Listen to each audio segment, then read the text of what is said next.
5টা ডিপার্টমেন্টে শক্তিশালী হওয়া। কয়টা ভাই?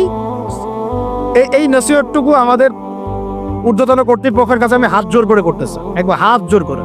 5টা ডিপার্টমেন্টে এই দেশটাকে শক্তিশালী করতে হবে। কয়টা ভাই?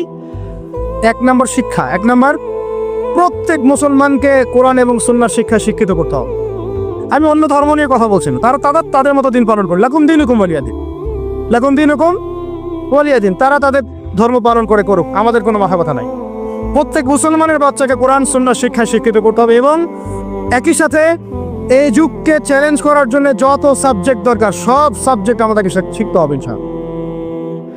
একমুখী শিক্ষা না, দ্বিমুখী শিক্ষার মেরুকরণ না, একদম দ্বিমুখী শিক্ষাকে একমুখী করে একটা কম্বাইন্ড এডুকেশন সিস্টেম চালু করতে হবে।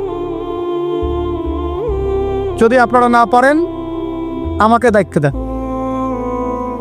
আমাদেরকে বলেন যে ভাই বা ছোট ভাই, তোমাকে আমি 1 বছর সময় দিলাম, শিক্ষার বিষয়গুলো গোছায় দাও, বিনা পারিশ্রমিকে ইনশাল্লাহ করে দেব, কোনো সমস্যা।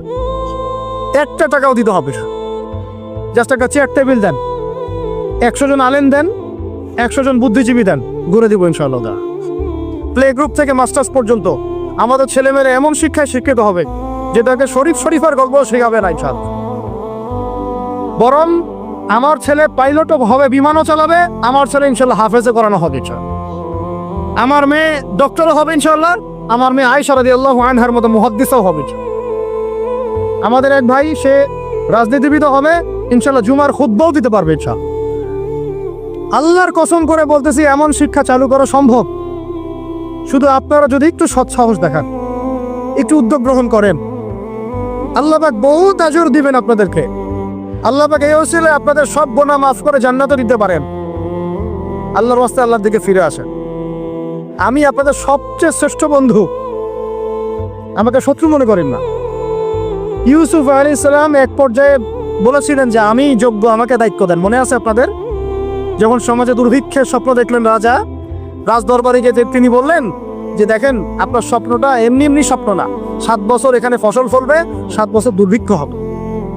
যদি আপনি আমাকে দায়িত্ব দেন, আমি ইনশাআল্লাহ এমন একটা অর্থ ব্যবস্থা প্রণয়ন করব যে ইনশাআল্লাহ এই দুর্ভিক্ষের কবল থেকে মানুষ বেঁচে যাবে।